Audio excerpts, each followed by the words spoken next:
Capítulo 5. Manifestações físicas espontâneas. Ruídos, barulhos e perturbações. Lançamento de objetos. Fenômeno dos transportes. 82.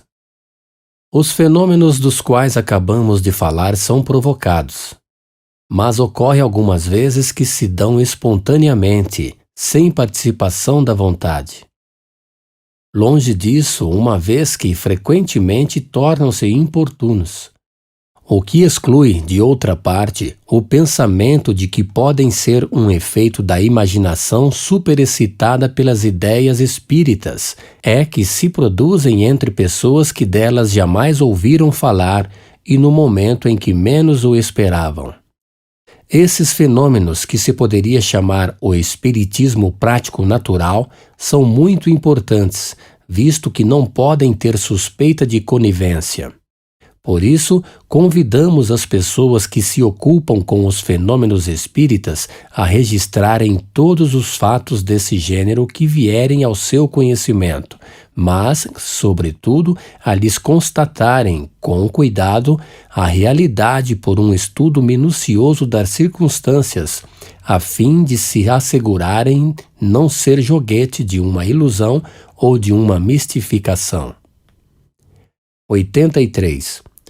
De todas as manifestações espíritas, as mais simples e as mais frequentes são os ruídos e as pancadas.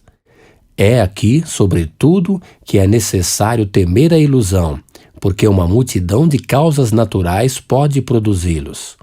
O vento que silva ou que agita um objeto, um corpo que se desloca por si mesmo sem que se perceba, um efeito acústico, um animal escondido, um inseto, etc., até mesmo as travessuras de um mau gracejador.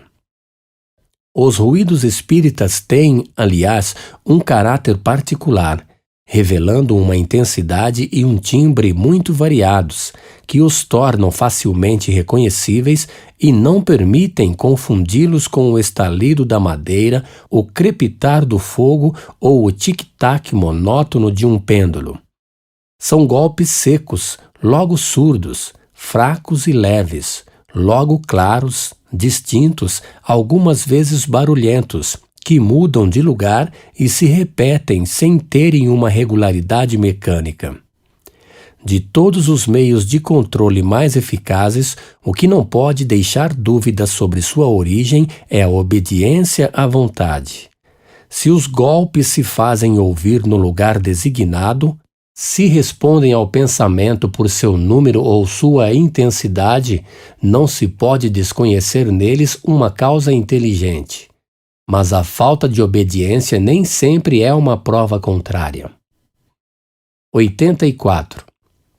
Admitamos agora que, por uma constatação minuciosa, chegue-se à certeza de que os ruídos ou quaisquer outros efeitos são manifestações reais. É racional temê-los? Não, seguramente, porque em nenhum caso teriam o menor perigo. Somente as pessoas às quais se persuade que são do diabo podem ser afetadas de uma maneira deplorável, como as crianças às quais se mete medo do lobisomem ou do papão. Essas manifestações adquirem, em certas circunstâncias, é preciso disso convir, proporções e persistência desagradáveis, das quais se tem o desejo muito natural de se livrar delas. Uma explicação é necessária a esse respeito. 85. Dissemos que as manifestações físicas têm por objeto chamar nossa atenção sobre alguma coisa e de nos convencer da presença de uma força superior à do homem. Dissemos também que os espíritos elevados não se ocupam dessas espécies de manifestações. Servem-se dos espíritos inferiores para produzi-las, como nos servimos de criados para as tarefas grosseiras, e isso com o objetivo que acabamos de indicar. Uma vez atingido este objetivo, a manifestação material cessa, porque não é mais necessária. Um ou dois exemplos farão compreender melhor a coisa. 86. Há vários anos, No começo dos meus estudos sobre o Espiritismo, estando uma tarde ocupado com um trabalho sobre essa matéria, pancadas se fizeram ouvir ao meu redor durante 4 horas consecutivas. Era a primeira vez que semelhante coisa me acontecia. Constatei que não havia nenhuma causa acidental, mas, no momento, não pude saber mais a respeito. Nessa época, tinha a oportunidade de ver, frequentemente, um excelente médium escrevente. No dia seguinte, interroguei o espírito que se comunicava por seu intermédio sobre a causa dessas pancadas. Era teu espírito familiar que queria te falar, me foi respondido. E o que queria ele me dizer? Resposta: tu mesmo podes lhe perguntar, porque ele está aqui. Tendo, pois, interrogado esse espírito, se fez conhecer por um nome alegórico. Soube depois, por outros espíritos, que ele pertencia a uma ordem muito elevada e que desempenhou um papel muito importante sobre a terra. Me assinala os erros no meu trabalho, indicando as linhas onde se encontram, me dá conselhos úteis e sábios, e acrescenta que estará sempre comigo e virá ao meu chamado todas as vezes que quiser interrogá-lo. Desde então, com efeito, esse espírito jamais me deixou. Deu-me muitas provas de uma grande superioridade e sua intervenção benevolente e eficaz foi-me manifestada nos negócios da vida material, como no que toca às coisas metafísicas. Mas, desde a nossa primeira conversa, as pancadas cessaram. O que queria, afinal? Entrar em comunicação regular comigo. Para isso era preciso me advertir. Feita a advertência, depois explicada as relações regulares estabelecidas, as pancadas tornaram-se inúteis, por isso cessaram. Não se bate mais o tambor para despertar os soldados, uma vez que já estão de pé. Um fato quase semelhante ocorreu com um dos nossos amigos. Desde há algum tempo, em seu quarto ouviam-se ruídos diversos, que se tornaram muito incômodos. Quando se apresentou a ocasião de interrogar o espírito de seu pai por um médium escrevente, soube o que queriam dele, fez o que lhe foi recomendado e desde então não ouviu mais nada. Note-se que as pessoas que têm com os espíritos um meio regular e fácil de comunicação, mais raramente têm manifestações desse gênero, e isso se concebe. 87. As manifestações espontâneas não se limitam sempre aos ruídos e às pancadas. Degeneram algumas vezes em verdadeiro barulho e em perturbações. Móveis e objetos diversos são desordenados, projéteis de toda espécie são atirados de fora. Portas e janelas são abertas e fechadas por mãos invisíveis, ladrilhos são quebrados, o que não pode ser levado à conta de ilusão. Frequentemente, a desordem é efetiva, mas, algumas vezes, não há senão a aparência da realidade. Ouve-se barulho em uma parte vizinha, louça que cai e se quebra com um estrondo, achas de lenha que rolam sobre o soalho, apressa-se em verificar e se encontra tudo tranquilo e em ordem. Depois, logo que se sai, o tumulto recomeça. 88. As manifestações desse gênero não são nem raras nem novas. Poucas são as crônicas locais que não encerram alguma história desse tipo. O medo, sem dúvida, frequentemente tem exagerado os fatos que deveram tomar proporções gigantescamente ridículas passando de boca em boca. Com a ajuda da superstição, as casas onde eles se passaram foram reputadas mal assombradas pelo diabo. E daí todos os contos maravilhosos ou terríveis de fantasmas. De seu lado, a patifaria não deixou escapar tão bela ocasião de explorar a credulidade, e isso, frequentemente, em proveito de interesses pessoais.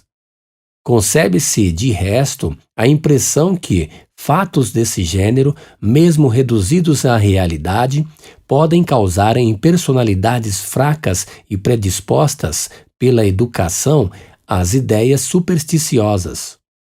O meio mais seguro de prevenir os inconvenientes que poderiam ter, uma vez que não se poderia impedi-los, é fazer conhecer a verdade. As coisas mais simples se tornam assustadoras quando a causa é desconhecida. Quando se estiver familiarizado com os espíritos e aqueles aos quais se manifestam, não creem mais ter uma legião de demônios a lhes perseguir. Deles não terão mais medo.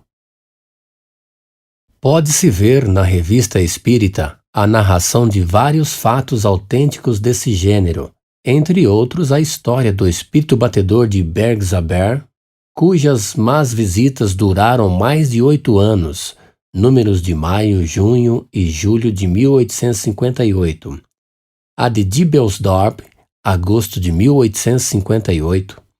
A do padeiro das grandes vendas, perto de Dieppe, março de 1860, a da Rua de Noyers, em Paris, agosto de 1860, a do espírito de Castelnaudar, sob o título de História de um Condenado, fevereiro de 1860, a do fabricante de São Petersburgo, abril de 1860 e muitas outras. 89. Os fatos dessa natureza têm, frequentemente, o caráter de uma verdadeira perseguição. Conhecemos 6 irmãs que moravam juntas e que, durante vários anos, encontravam pela manhã suas roupas dispersadas, escondidas até sobre o teto, rasgadas e cortadas em pedaços, mesmo tomando a precaução de fechá-las à chave. Frequentemente ocorre que pessoas deitadas e perfeitamente despertas vejam sacudir suas cortinas, arrancar violentamente suas cobertas e seus travesseiros. Foram erguidas por sobre seus colchões e algumas vezes mesmo atiradas fora do leito. Esses fatos são mais frequentes do que se crê. Mas, na maioria das vezes, aqueles que lhes são vítimas não ousam falar deles com medo do ridículo. É do nosso conhecimento que se acreditou curar certos indivíduos do que se admitia como alucinações, submetendo-os ao tratamento dos alienados, o que os tornou realmente loucos.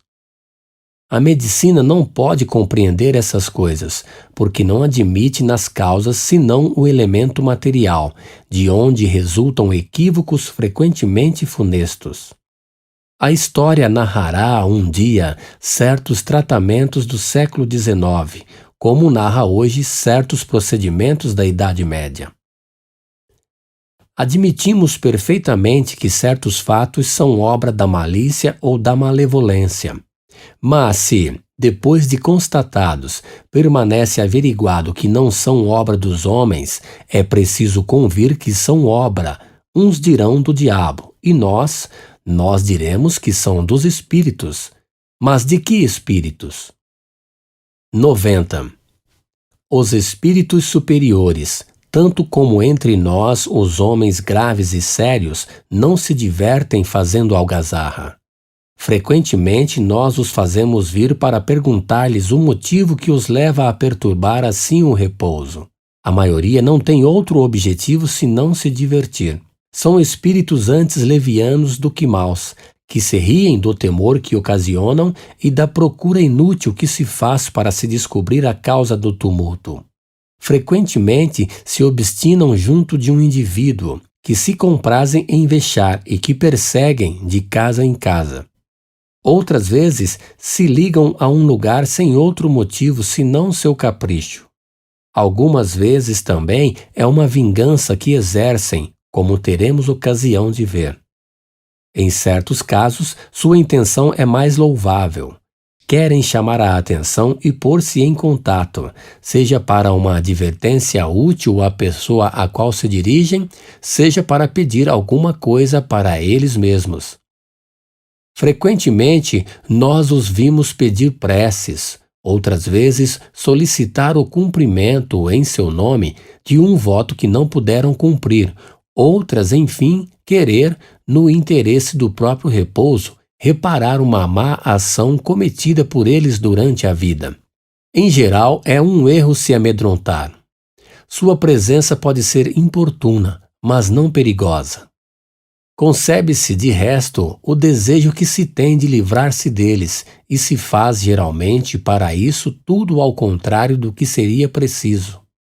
Se são espíritos que se divertem, quanto mais se leva a coisa a sério, mais eles persistem, como crianças traquinas que importunam tanto mais quando veem-se impacientar e fazem medo aos poltrões. Se tomasse a sábia atitude de rir-se de suas malvadezas, acabariam por cansar e por se tranquilizarem. Conhecemos alguém que, longe de se irritar, os excitava, desafiando-os a fazerem tal ou tal coisa, tão bem que, ao cabo de alguns dias, não retornaram mais. Mas, como dissemos, há casos cujo motivo é menos frívolo. Por isso é sempre útil saber o que querem. Se pedem alguma coisa, pode-se estar certo de que cessarão suas visitas desde que seu desejo seja satisfeito. O melhor meio de se esclarecer a esse respeito é o de evocar o espírito por intermédio de um bom médium escrevente. Por suas respostas, ver-se-á logo o que se deseja e se agirá de acordo. Se é um espírito infeliz, a caridade manda que se o trate com o respeito que merece. Se é um zombeteiro, pode-se agir para com ele sem cerimônias. Se é malevolente, é preciso orar a Deus para que se torne melhor. Qualquer que seja a causa, a prece sempre não pode ter senão um bom resultado. Mas a gravidade das fórmulas de exorcismos os faz rir e não as levam em nenhuma conta. Se pode entrar em comunicação com eles, é necessário desconfiar de qualificações burlescas ou atemorizantes que se dão, algumas vezes, para se divertirem com a credulidade. Voltaremos com mais detalhes sobre este assunto e sobre as causas que tornam, frequentemente, os exorcismos ineficazes, nos capítulos dos lugares assombrados e da obsessão. 91. Esses fenômenos, embora executados por espíritos inferiores, são frequentemente provocados por espíritos de uma ordem mais elevada, com o objetivo de convencer da existência de seres incorpóreos e de uma força superior ao homem. A ressonância que deles resulta, o pavor mesmo que causam, chamam a atenção e acabarão por abrir os olhos aos mais incrédulos. Estes acham mais simples colocar esses fenômenos à conta da imaginação, explicação muito cômoda e que dispensa dar-lhes outras. Todavia, quando os objetos são empurrados ou vos são lançados na cabeça, seria preciso uma imaginação bem complacente para imaginar que semelhantes coisas são quando não são. Nota-se um efeito qualquer, e esse efeito, necessariamente, tem uma causa. Se uma fria e calma observação nos demonstra que esse efeito é independente de toda vontade humana e de toda causa material, se além do mais nos dá sinais evidentes de inteligência e de livre vontade, o que é o sinal o mais característico, se está forçado a atribuí-lo a uma inteligência oculta. Quais são esses seres misteriosos? É o que os estudos espíritas nos ensinam da maneira menos contestável, pelos meios que nos dão para nos comunicarmos com eles. Esses estudos nos ensinam, por outro lado, a separar o que há de real, de falso ou de exagerado nos fenômenos dos quais não nos rendemos conta.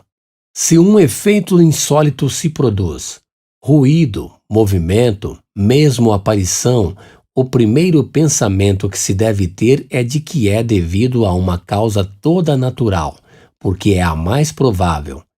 É necessário, então, procurar essa causa com o maior cuidado e não admitir a intervenção dos espíritos senão conscientemente. É o meio de não se iludir. Aquele, por exemplo, que sem estar perto de ninguém, recebesse uma bofetada ou uma paulada nas costas, como já se viu, não poderia duvidar da presença de um ser invisível. Deve-se manter-se em guarda não somente contra as narrações, que podem estar mais ou menos exageradas, mas contra as próprias impressões, e não atribuir uma origem oculta a tudo o que não se compreende. Uma infinidade de causas, muito simples e muito naturais, podem produzir efeitos estranhos à primeira vista, e seria uma verdadeira superstição ver, por toda parte, espíritos ocupados em deslocar os móveis, quebrar a louça, suscitar, enfim, 1001 aborrecimentos no lar, quando é mais racional atribuí-las à imperícia. 92. A explicação dada quanto ao movimento dos corpos inertes se aplica, naturalmente, a todos os efeitos espontâneos que acabamos de ver. Os ruídos, embora mais fortes do que as pancadas na mesa, têm a mesma causa. Os objetos lançados ou deslocados o são pela mesma força que ergue um objeto qualquer. Uma circunstância vem mesmo aqui em apoio dessa teoria. Poder-se-ia perguntar onde está o médium nessa circunstância. Os espíritos nos disseram que, em semelhante caso, há sempre alguém cujo poder se exerce com o seu desconhecimento. As manifestações espontâneas se produzem muito raramente nos lugares isolados. É quase sempre nas casas habitadas que elas ocorrem, e pelo fato da presença de certas pessoas que exercem uma influência sem o querer. Essas pessoas são verdadeiros médiuns que ignoram a si mesmos e que nós chamamos, por essa razão, médiuns naturais. Eles são para os outros médiuns o que os sonâmbulos naturais são para os sonâmbulos magnéticos e do mesmo modo interessantes para se observar. 93. A intervenção voluntária ou involuntária de uma pessoa dotada de uma aptidão especial para a produção desses fenômenos parece ser necessária na maioria dos casos, embora haja os que o espírito parece agir sozinho. Mas então ele poderia tirar o fluido animalizado alhures do que de uma pessoa presente. Isso explica por que os espíritos que nos rodeiam sem cessar não produzem a cada instante perturbações. É necessário primeiro que o espírito o queira, que tenha um objetivo, um motivo, sem isso não faz nada. Frequentemente é necessário em seguida que encontre, precisamente no lugar em que gostaria de agir, uma pessoa apta a secundá-lo, coincidência que se encontra muito raramente. Essa pessoa sobrevindo, inopinadamente, dela se aproveita. Malgrado a reunião das circunstâncias favoráveis, poderia ainda disso ser impedido por uma vontade superior que não lhe permitisse agir à sua vontade. Pode não lhe ser permitido fazê-lo senão em certos limites, e no caso em que essas manifestações seriam julgadas úteis, seja como meio de convicção, seja como prova para a pessoa que delas é objeto. 94. Não citaremos a esse respeito senão o diálogo provocado a propósito dos fatos que se passaram em junho de 1860 na rua de Noyer, em Paris. Encontrar-se-ão os detalhes na Revista Espírita, número de agosto de 1860. 1. A São Luís. Teríeis a bondade de nos dizer se os fatos que se diz terem se passado na rua de Noyer são reais? Quanto à possibilidade, não duvidamos. Sim, esses fatos são verdadeiros. Somente a imaginação dos homens os aumentarão, seja por medo, seja por ironia, mas repito que são verdadeiros. Estas manifestações são provocadas por um espírito que se diverte um pouco às custas dos habitantes do lugar. 2. Há nessa casa uma pessoa que seja causa destas manifestações? São sempre causadas pela presença da pessoa à qual se ataca. É que o espírito perturbador, vendo o habitante do lugar onde está, quer lhe fazer traquinices, ou mesmo procurar desalojá-lo. 3. Perguntamos se, entre os habitantes da casa, há algum que seja a causa destes fenômenos por uma influência medianímica espontânea e voluntária. É bem necessário. Sem ele, o fato não poderia ocorrer. Um espírito habita um lugar de sua predileção, fica inativo até que uma natureza que lhe seja conveniente se apresente nesse lugar. Quando essa pessoa chega, se diverte o quanto pode. 4. A presença dessa pessoa nos próprios lugares é indispensável? É o caso mais comum, e este é o fato que citais. Por isso disse que sem isso o fato não ocorreria, mas não quis generalizar. Há casos que a presença imediata não é necessária. 5. Esses espíritos, sendo sempre de uma ordem inferior, a aptidão a lhe servir de auxiliares é uma presunção desfavorável para a pessoa. Isso anuncia uma simpatia com os seres desta natureza? Não precisamente, porque essa aptidão se prende a uma disposição física. Entretanto, anuncia, muito frequentemente, uma tendência material que seria preferível não ter, porque quanto mais se está elevado moralmente, mais se atrai os bons espíritos que afastam necessariamente os maus. 6. Onde o espírito vai apanhar os projéteis dos quais se serve? Esses diversos objetos, o mais frequentemente, são apanhados nos próprios lugares ou na vizinhança. Uma força vinda de um espírito os lança no espaço e caem num lugar designado por este espírito. 7. Uma vez que as manifestações espontâneas são frequentemente permitidas e mesmo provocadas com o objetivo de convencer, parece-nos que se certos incrédulos delas fossem pessoalmente o objeto, seriam mais forçados a se renderem à evidência. Queixam-se algumas vezes de não poderem ser testemunhas de fatos concludentes. Não dependeria dos espíritos o fazer-lhes dar alguma prova sensível? Os ateus e os materialistas não são, a cada instante, testemunhas dos efeitos do poder de Deus e do pensamento? Isso não os impede de negar a Deus e a alma. Os milagres de Jesus converteram todos os seus contemporâneos? Os fariseus que lhe diziam: Mestre, faze-vos ver algum prodígio, não se parecem com os de vosso tempo, que pedem que lhes façais ver manifestações? Se não estão convencidos pelas maravilhas da criação, menos estariam quando os próprios espíritos lhes aparecessem da maneira menos equivocada, porque seu orgulho os torna como cavalos empacadores. As oportunidades de ver não lhes faltariam se as procurassem de boa fé, e é por isso que Deus não julga conveniente fazer por eles mais do que faz para aqueles que procuram sinceramente se instruir, porque não recompensa senão aos homens de boa vontade. Sua incredulidade não impedirá que se cumpra a vontade de Deus. Vede bem que ela não impediu a expansão da doutrina. Cessai, pois, de vos inquietar por sua oposição, que está para a doutrina como a sombra está para o quadro, e lhe dá maior realce.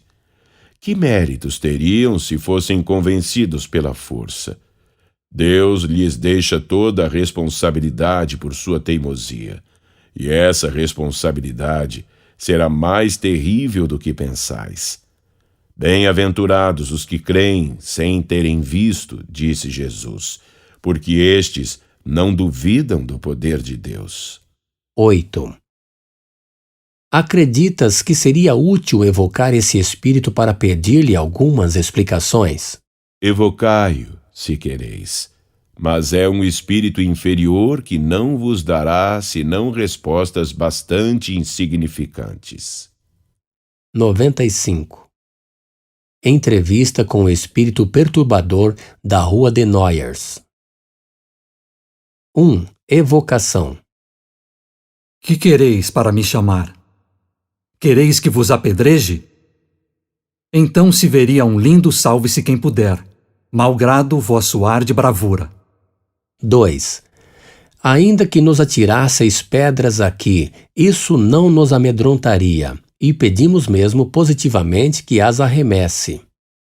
Aqui não poderia, talvez. Tendes um guardião que vela bem sobre vós.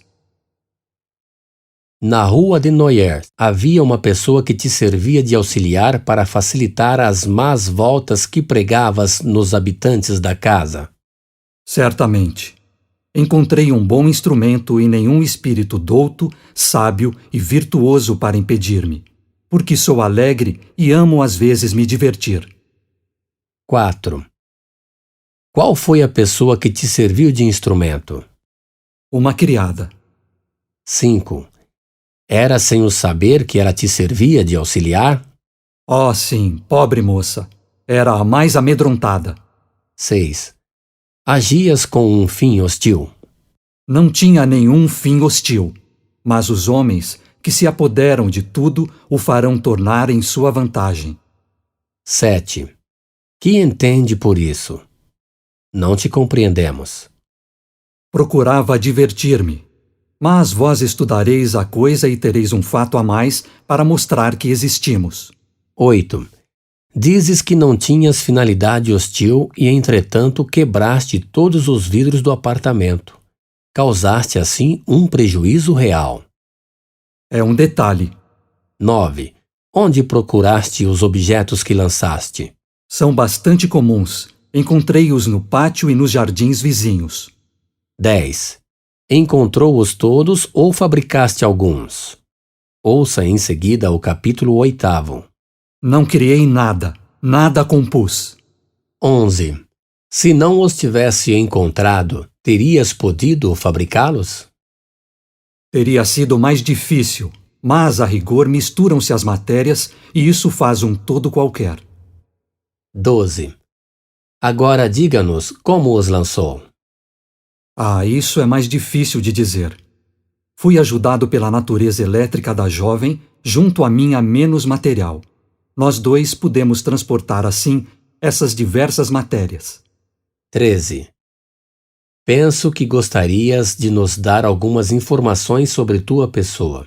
Dize-nos, pois, de início, se faz muito tempo que morreste. Faz bastante tempo. Há bem 50 anos. 14. Que eras quando vivias? Pouca coisa de bom. Recolhia objetos nas ruas deste bairro e me diziam por vezes tolices, porque gostava muito do licor vermelho do bom homem Noé. Por isso, queria fazê-los todos fugirem. 15. Foste tu mesmo e de plena vontade quem respondeu nossas perguntas? Tinha um instrutor. 16. Qual é esse instrutor? Vosso bom rei Luís. Nota. Esta pergunta foi motivada pela natureza de certas respostas que pareceram ultrapassar a capacidade deste espírito, pelo fundo das ideias e mesmo pela forma da linguagem. Não há nada, pois, a admirar pelo fato de ter sido ajudado por um espírito mais esclarecido que queria aproveitar esta ocasião para nos dar uma instrução.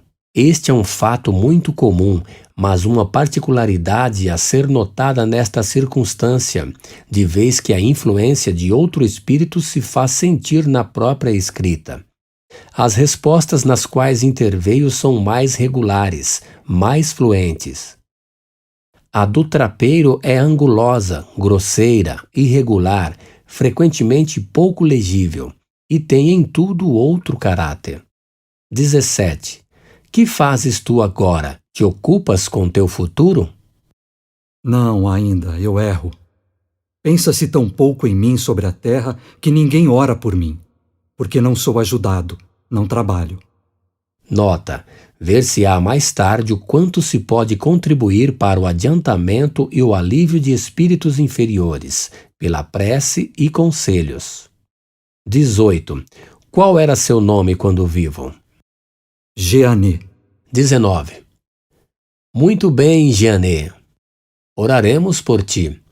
Diga-nos se nossa evocação te causou prazer ou contrariedade. Antes prazer, porque sois bons, alegres viventes, embora um pouco austeros. Pouco importa, me escutastes e estou contente. Jeanê. Fenômeno de transporte. 96. Este fenômeno não difere dos que acabamos de falar senão pela intenção benevolente do espírito, que é o autor, pela natureza dos objetos, quase sempre graciosos, e pela maneira doce e frequentemente delicada com que são transportados. Consiste no transporte espontâneo de objetos que não existiam no lugar onde se está.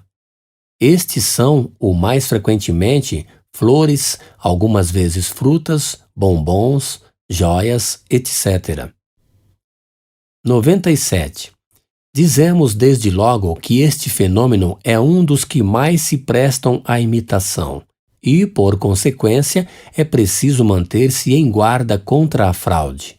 Sabe-se até onde pode chegar a arte da prestidigitação em fatos de experiências deste gênero, mas, sem ter pela frente a um homem do ofício, poder-se-á ser facilmente enganado por uma manobra hábil e interesseira. A melhor de todas as garantias está no caráter, na honorabilidade notória e no desinteresse absoluto da pessoa que obtém semelhantes efeitos.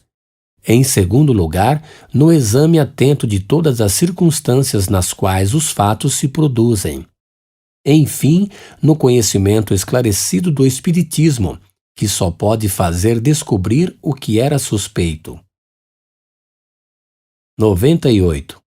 A teoria do fenômeno de transporte e das manifestações físicas em geral se encontra resumida, de maneira notável, na dissertação seguinte, por um espírito cujas comunicações têm um caráter incontestável de profundidade e de lógica.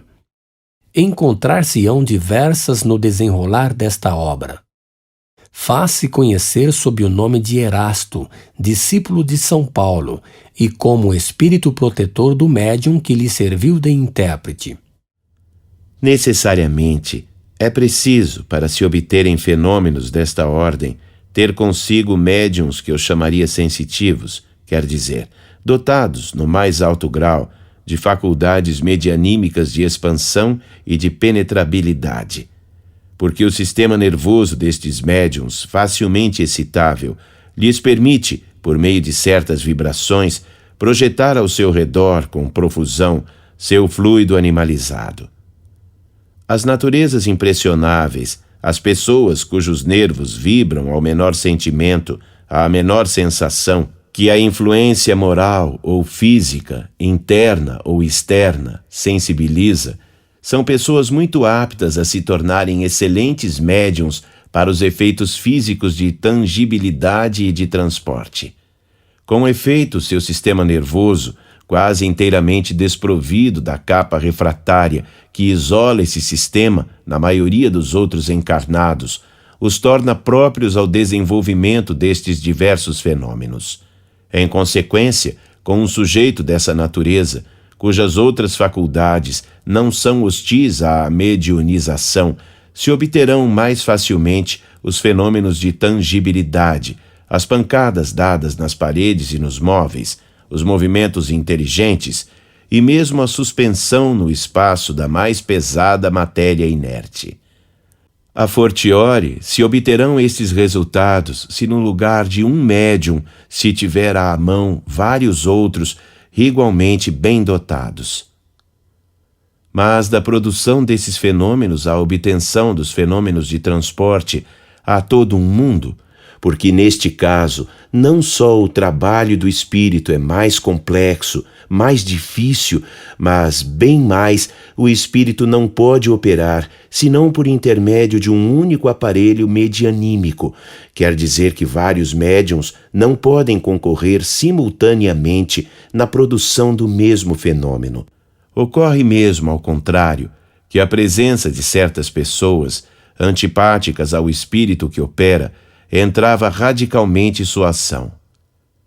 É por esse motivo que, como vedes, é importante acrescentar que os transportes necessitam sempre de maior concentração e, ao mesmo tempo, de maior difusão de certos fluidos e que não podem ser obtidos senão com médiuns os melhores dotados, aqueles, em uma palavra, cujo aparelho eletromedianímico é o de melhores condições. Em geral, os fatos do transporte são e ficarão excessivamente raros. Não tenho necessidade de vos demonstrar por que são e serão menos frequentes que os outros fatos de tangibilidade. Do que disse, vós mesmos deduzireis.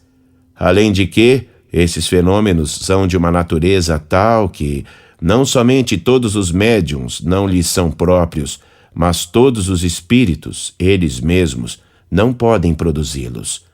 Com efeito, é necessário que entre o espírito e o médium influenciado exista uma certa afinidade, uma certa analogia, em uma palavra, uma certa semelhança que permita à parte expansível do fluido perispirítico do encarnado de se misturar, se unir, se combinar com o espírito que quer fazer um transporte. Nota: vê-se que, quando se trata de exprimir uma ideia nova para a qual a língua não tem palavra, os espíritos sabem perfeitamente criar neologismos. Estas palavras eletromedianímica, perispirítico, não são nossas. Aqueles que nos criticaram por termos criado as palavras espírito, espiritismo e perispírito, que não tinham suas análogas, poderão também fazer o mesmo processo aos espíritos. Essa fusão deve ser tal que a força resultante se torne, por assim dizer, uma, ao igual de uma corrente elétrica que, agindo sobre o carvão, produz um foco, uma claridade única. Por que essa união? Por que essa fusão, direis? É que, para a produção destes fenômenos, é preciso que as propriedades essenciais do espírito motor sejam aumentadas de algumas do mediunizado.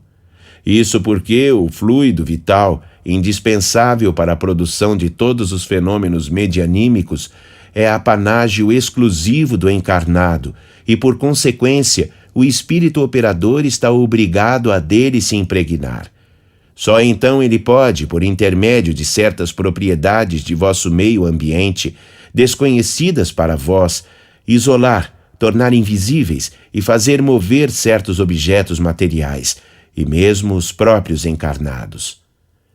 Não me é permitido, no momento, revelar essas leis particulares que regem os gases e os fluidos que vos rodeiam. Mas antes que os anos sejam decorridos, antes que uma existência de homem seja cumprida, a explicação dessas leis e desses fenômenos vos será revelada, e vereis surgir e se produzir uma nova variedade de médiuns que cairão num estado cataléptico particular, desde que sejam medianimizados. Vede de quantas dificuldades a produção de transporte está cercada. Podeis concluir, muito logicamente, que os fenômenos desta natureza são excessivamente raros, como já disse, e com maior razão, porque os espíritos a eles se prestam muito pouco, uma vez que motiva, de sua parte, um trabalho quase material, o que é um aborrecimento e uma fadiga para eles. De outra parte, ainda ocorre isto, é que muito frequentemente, malgrado sua energia e sua vontade, o próprio estado do médium lhe opõe uma barreira intransponível. É, pois, evidente, e vosso raciocínio o sanciona, não duvido disso, que os fatos tangíveis de pancadas, de movimentos e de suspensão são fenômenos simples que se operam pela concentração e dilatação de certos fluidos e que podem ser provocados e obtidos pela vontade e trabalho de médiuns que lhes estão aptos, quando nisso são secundados por espíritos amigos e benevolentes. Ao passo que os fatos de transporte são múltiplos, complexos, exigem um concurso de circunstâncias especiais, não podem se operar senão por um só espírito e um só médium, e precisam, fora das necessidades da tangibilidade, de uma combinação toda particular para isolar e tornar invisível o objeto ou os objetos que foram o motivo do transporte. Todos vós, espíritas, compreendeis minhas explicações e vos rendeis conta perfeitamente dessa concentração de fluidos especiais para a locomoção e a tatilidade da matéria inerte. Credes nisso, como credes nos fenômenos da eletricidade e do magnetismo, com os quais os fatos medianímicos estão plenos de analogia e são, por assim dizer, a consagração e o desenvolvimento. Quanto aos incrédulos e aos sábios piores do que os incrédulos, não vou procurar convencê-los, não me ocupo deles. Serão um dia convencidos pela força da evidência, porque será preciso que se inclinem diante do testemunho unânime dos fatos espíritas, como foram forçados a fazê-lo diante de tantos outros fatos que haviam de início repelido. Para me resumir, se os fatos da tangibilidade são frequentes, os fatos de transporte são muito raros, porque suas condições são muito difíceis.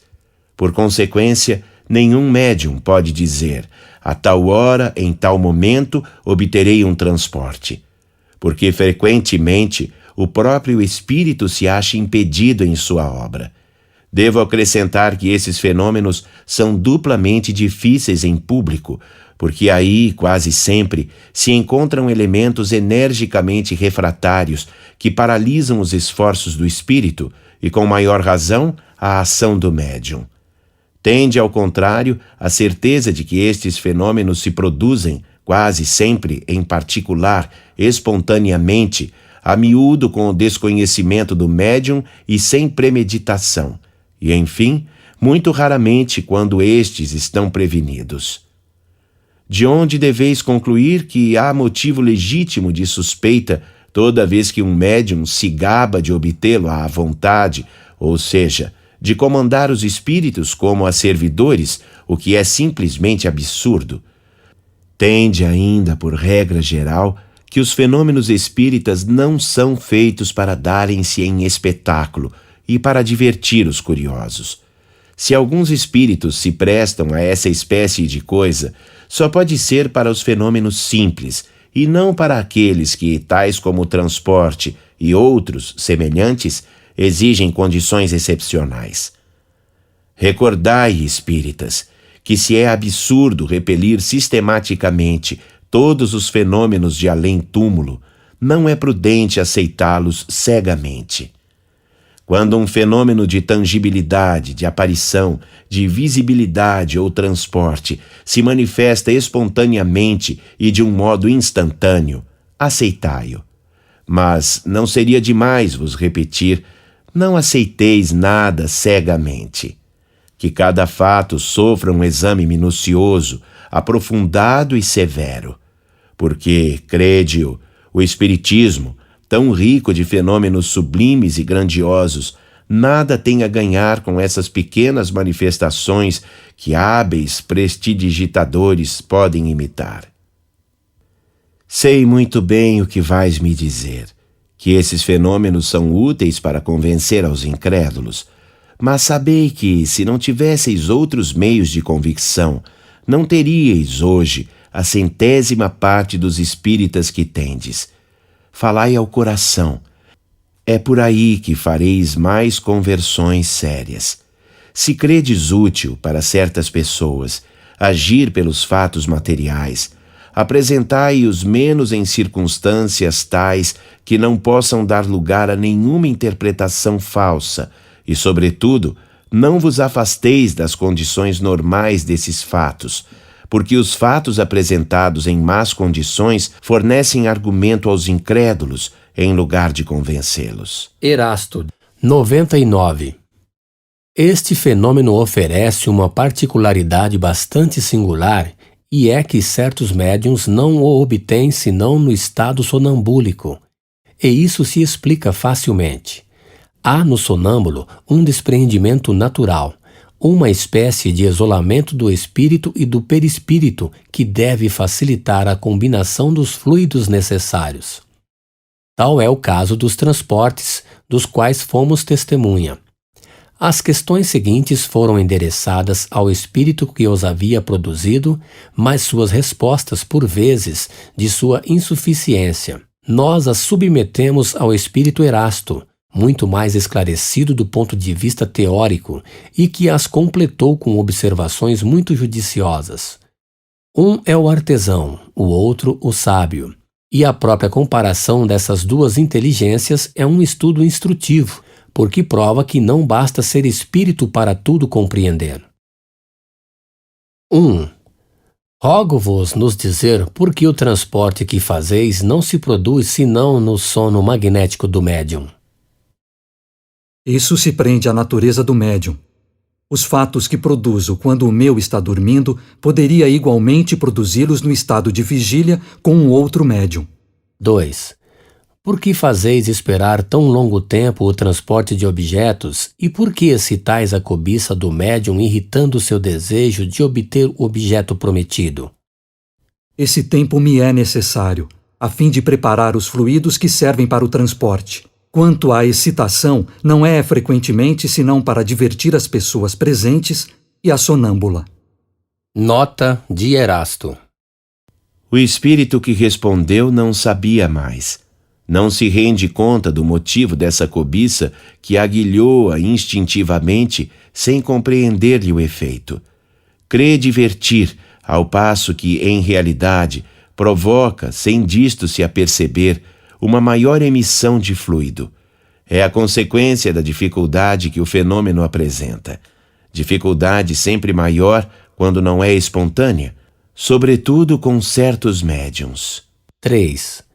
A produção do fenômeno prende-se à natureza especial do médium e poderia se produzir por outros médiuns com mais facilidade e prontidão.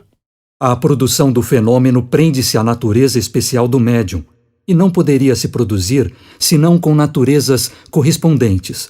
Pela prontidão, o hábito que adquirimos correspondendo frequentemente com o mesmo médium nos é de um grande socorro. 4. A influência das pessoas presentes contribui com alguma coisa? Quando há incredulidade, oposição, podem nos incomodar muito. Gostamos bem mais de fazer nossas provas com os crentes e pessoas versadas no espiritismo, mas não quero dizer que a má vontade poderia nos paralisar completamente. 5. Onde fostes buscar as flores e os confeitos que transportastes? As flores, apanho-as nos jardins, onde me aprazem. 6. E os confeitos? O confeiteiro terá se apercebido de sua falta? Apanho-os onde quero. O confeiteiro nada notou porque coloquei outros em seu lugar. 7. Mas os anéis têm um valor. Onde os tomastes? Isso não prejudicou aquele de quem os tirastes? Apanhei-os em lugares desconhecidos a todos, de maneira que ninguém possa ter algum prejuízo. Nota de Erasto. Creio que o fato está explicado de um modo insuficiente em razão da capacidade do espírito que respondeu. Sim, pode nisso ter causado um mal real, mas o espírito não quis passar por ter subtraído alguma coisa. Um objeto não pode ser substituído senão por um outro objeto idêntico, da mesma forma, do mesmo valor. Consequentemente, se um espírito tinha a faculdade de substituir um objeto com o que toma, não teria motivos para tomá-lo e deveria dar àquele que serve para substituir. 8. É possível trazer flores de outro planeta? Não, isso não é possível. A Erasto. Outros espíritos teriam esse poder? Não, isso não é possível em razão do meio ambiente. 9. Poderíeis transportar flores de um outro hemisfério, dos trópicos, por exemplo? Desde o momento que estejam na Terra, eu o posso. 10. Os objetos que transportastes, poderíeis fazê-los desaparecer e trazê-los de volta? Assim como os trouxe, posso levá-los à minha vontade. 11. A produção do fenômeno de transporte causa-vos alguma dificuldade ou embaraço qualquer? Não nos causa nenhuma dificuldade quando para isso temos permissão. Poderia causar-nos, e muito grande, se quiséssemos produzir estes efeitos sem estarmos para isso autorizados. Nota de Erasto. Não quer admitir sua dificuldade, embora seja real, uma vez que está forçado a fazer uma operação, por assim dizer, material. 12. Quais são as dificuldades que encontrais? Nenhuma outra a não ser as más disposições fluídicas que podem nos ser contrárias. 13. Como transportais o objeto? Os prendeis com as mãos?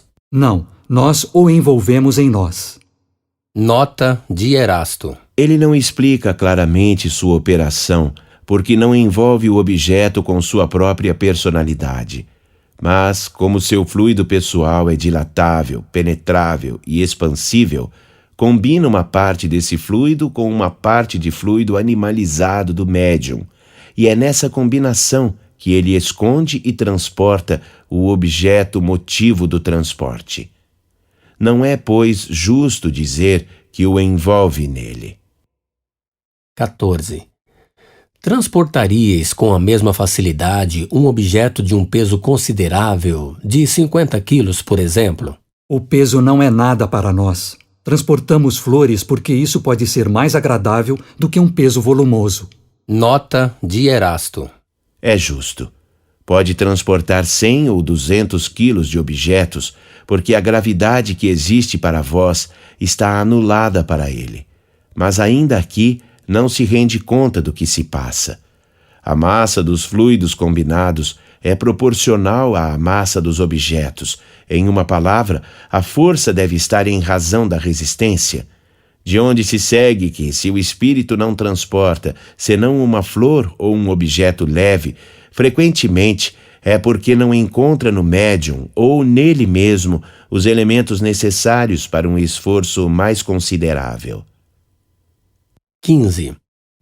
Algumas vezes há desaparecimento de objetos cuja causa é ignorada e que seria obra dos espíritos. Isso acontece muito frequentemente, com mais frequência do que pensais. E isso poderia ser remediado, pedindo ao espírito para trazer de volta o objeto desaparecido. 16. Há efeitos que se consideram como sendo fenômenos naturais e que são devidos à ação de certos espíritos? Vossos dias estão repletos desses fatos que não compreendeis, porque não os haveis sonhado, e que um pouco de reflexão vos faria ver claramente. Nota de Erasto. Não atribuais aos espíritos o que é obra da humanidade, mas crede na sua influência oculta, constante, que faz nascer ao vosso derredor 1000 circunstâncias, 1000 incidentes necessários ao cumprimento dos vossos atos, de vossa existência. 17.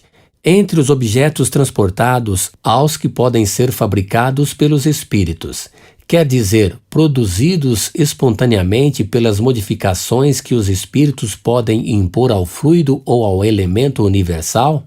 Não por mim, porque não tenho permissão para isso. Só um espírito elevado pode fazê-lo. 18. Como introduzistes esses objetos outro dia, pois o quarto estava fechado? Fi-los entrarem comigo, envolvidos, por assim dizer, na minha substância. Quanto a vos dizer mais, isso não é explicável. 19. Como fizestes para tornar visíveis esses objetos que estavam invisíveis um instante antes? Retirei a matéria que os envolvia. Nota de Erasto. Não é a matéria propriamente dita que os envolve, mas um fluido tomado metade no perispírito do médium, metade no do espírito que opera. 20. A Erasto. Um objeto pode ser transportado num lugar perfeitamente fechado. Em uma palavra, o espírito pode espiritualizar um objeto material de maneira que possa penetrar a matéria? Esta questão é complexa. Para os objetos transportados, o espírito pode torná-los invisíveis, mas não penetráveis. Não pode romper a agregação da matéria, o que seria a destruição do objeto. Tornando invisível esse objeto, pode transportá-lo quando quiser e não apartar-se dele senão no momento conveniente para fazê-lo aparecer. Ocorre de outra forma para aqueles que nós compomos. Como não introduzimos senão os elementos da matéria, e como esses elementos são essencialmente penetráveis, e como penetramos nós mesmos e atravessamos os corpos mais condensados com tanta facilidade como os raios solares atravessam as vidraças, podemos perfeitamente dizer que introduzimos o objeto num lugar, por mais fechado que seja. mas é somente neste caso. Nota: ouça-se adiante, para a teoria da formação espontânea dos objetos, o capítulo intitulado Laboratório do Mundo Invisível.